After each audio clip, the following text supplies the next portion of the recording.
Bismillahirrahmanirrahim.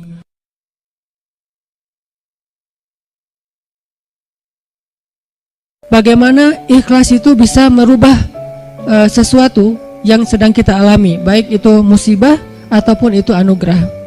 Kemudian bagaimana cara kita menjadi seseorang yang mukhlis, sampai ke derajat tertinggi dari mukhlis itu adalah mukhlas. Jadi ada mukhlis, ada mukhlas. Orang mukhlis adalah orang yang sedang belajar menjadi ikhlas. Orang mukhlas, orang yang udah ikhlas banget. Jadi orang yang mukhlas itu nggak ada bedanya antara dipuji sama dicela. Itu mukhlasin. Ketika dia posting sesuatu, likersnya banyak atau malah hatersnya banyak, buat dia nggak ngaruh. Itu mukhlasin.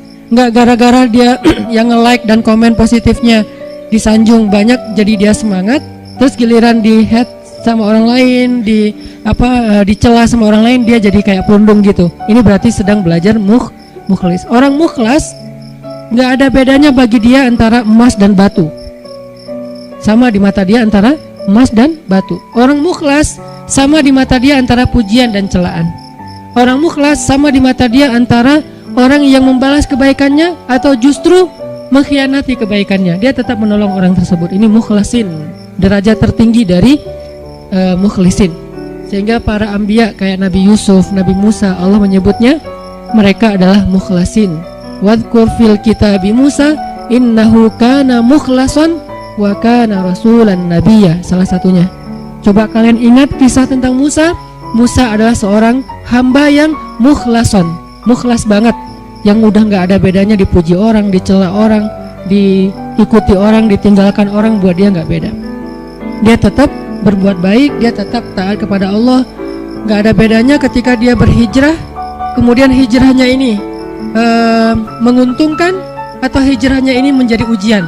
Dia tetap berhijrah karena dia tahu hijrah itu baik.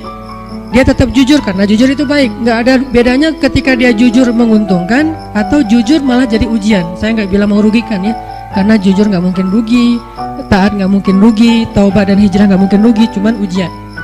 Buat dia kalau tahu itu baik ya dia lakukan. Mau untung, mau jadi ujian, ya buat dia pokoknya lakuin aja. Ketika dia misalnya dalam sebuah transaksi gitu, dia jual beli mobil. Kadang-kadang gara-gara terlalu jujur, apalagi jual beli mobil second gitu, kalau jujur resikonya kan agak susah cari untung nih. Dia bilang ini tangan pertama, karena emang belum berubah nama, tapi udah tangan ketiga padahal. Dia bilang ini belum pernah kecelakaan, mobilnya sehat banget. Kalau yang masih modelnya analog malah bisa diulik supaya kilometernya dikurangin. Nggak tahu kalau yang digital. Artinya dia nggak jujur demi dapat untung besar. Nanti untuk less guilty dia akan bantu anak yatim, panti asuhan, bikin tasyakur bin ni'mah di rumah kayak gitu kan. Ini proyek kecil, apalagi proyek besar. Ketika dia udah main dalam sebuah event, udah main dalam sebuah proyek-proyek pemerintah yang angkanya udah MM-an, dia susah untuk jujur. Lalu setelah dia nggak jujur dapat untung supaya sedikit less guilty-nya, dia bantu pesantren, panti asuhan, bangun masjid atau tasyakuran di rumah, ngundang anak yatim. Nah, sekarang kita coba kembalikan lagi, bukan itu yang disebut orang soleh. Orang soleh itu adalah ketika dia taat kepada Allah dalam keadaan sarra au dharra, dalam keadaan senang atau dalam keadaan susah, dan itulah mukhlasin. Alladzina yunfikuna fis sarra'i wad dharra. Orang yang tetap membantu orang lain. Yunfik itu kan bukan hanya ngeluarin duit ya, tapi inti dari yunfik atau infak itu adalah ngebantu orang. Kalau kita ngeluarin duit tapi nggak membantu orang, itu namanya juga yunfik, tapi yunfik untuk dirinya. Karena infak dalam bahasa Arab itu mengeluarkan harta. Cuman identiknya mengeluarkan harta di sini artinya bantu orang lain. Dia tetap bantu orang lain fis sarra au dharra. Fis sarra ketika dia lapang rezekinya, au dharra ketika dia juga lagi terlilit hutang, dia juga lagi susah, dia juga belum makan tapi ngasih makan orang lain. Ini ringan. Yang berat itu adalah ketika ujiannya perasaan. Dia tetap bantu orang itu walaupun orang itu mungkin melupakan kebaikan dia. Dia tetap bantu orang itu walaupun orang itu adalah pernah nge-unfollow dia. Dia bantu orang itu walaupun orang itu ngeblok dia. Yang lebih berat lagi, dia bantu orang itu walaupun orang itu pernah mutusin dia. Nah saya juga belum kalau itu. Masih mukhlisin, belum mukhlasin. Mukhlisin lagi belajar ikhlas, belum benar-benar jadi orang yang ikhlas. Bisa nggak kita ngelakuin satu kebaikan tanpa lagi membedakan antara efek dari kebaikan itu nguntungin atau justru menjadi ujian. Nah ini kalau udah nggak ngaruh lagi efek itu, insya Allah kita udah menjadi hamba yang mukhlason. Kalau yang mukhlason, maka setan udah nggak bisa lagi nggodain kita. Karena ketika setan berakad dengan Allah setelah Allah memarahinya gara-gara nggak mau sujud kepada Adam, kemudian kata setan, akan saya goda hamba-hambamu selama saya masih ada di dunia, kecuali hambamu yang mukhlason. Itu nggak bisa digoda sama setan. Kenapa? Mau goda pakai apa? Udah nggak ada bedanya di dia antara nikmat dunia dengan ujian dunia. Dia cuma tahu ini taat, ini baik, ini halal, dia kerjakan. Mau itu untung, mau itu jadi ngerugiin dia dalam tanda petik, mau itu malah buat orang meninggalkan dia lakukan dengan akhlak yang tetap santun. Ini yang kita belajar dari menjadi seorang hamba yang ikhlas, menjadi seorang hamba yang mukhlas, sampai akhirnya kita lebih mudah melakukan kebaikan. Kayak misalnya kan ujian buat kita tuh kadang di keluarga aja.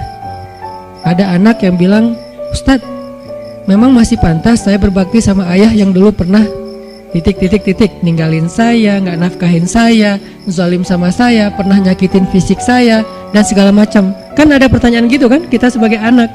Padahal nggak usah nanya gitu juga, yang namanya orang tua pasti berjasa dalam hidup kita.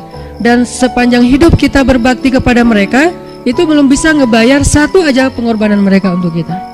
Sama kayak seorang istri kepada suami, begitu juga anak kepada orang tua, tanpa bertanya gitu, apalagi sampai nanya. Kalau sampai misalnya kita berpikir, ayah saya pernah zalim sama saya, ibu saya pernah zalim sama saya dengan berbagai macam kasus, maka jawabannya kalau dari angle konten kita malam ini, mau jadi orang yang mukhlas atau mau jadi orang yang pamrih. Kalau mau jadi orang yang mukhlas, gak ada bedanya, asalkan itu adalah berbakti kepada orang tua. Apapun orang tuanya, mau orang tuanya baik atau menurut dia gak baik, yang namanya Allah suruh berbakti, ya saya berbakti.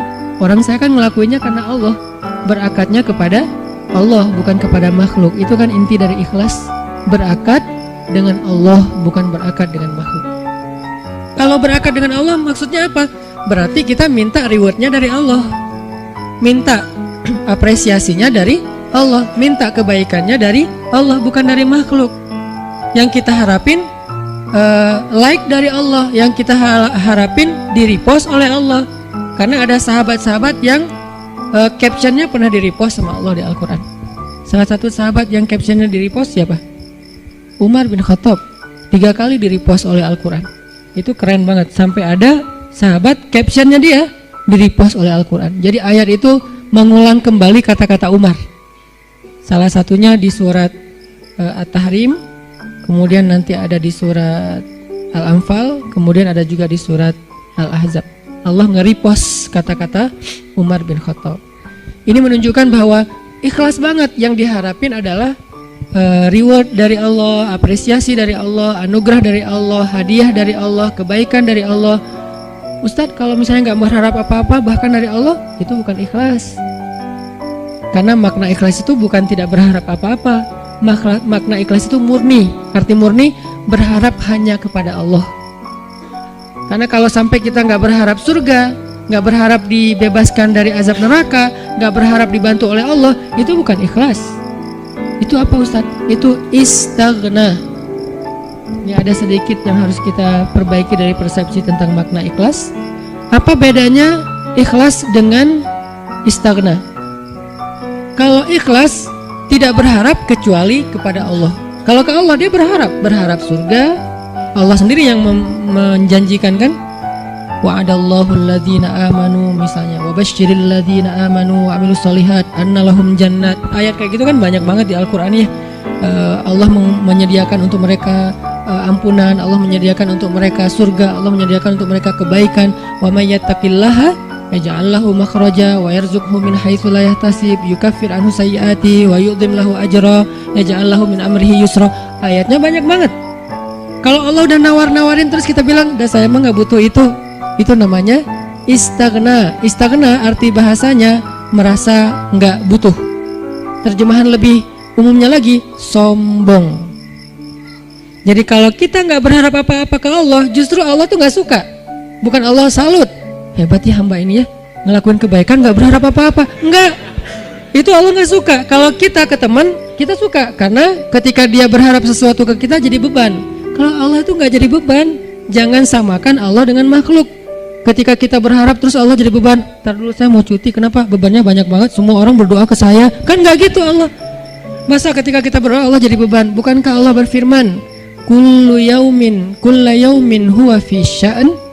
Setiap hari Allah sibuk, walaupun sibuk, wala ya'uduhu hifzuhuma. Allah nggak pernah kerepotan.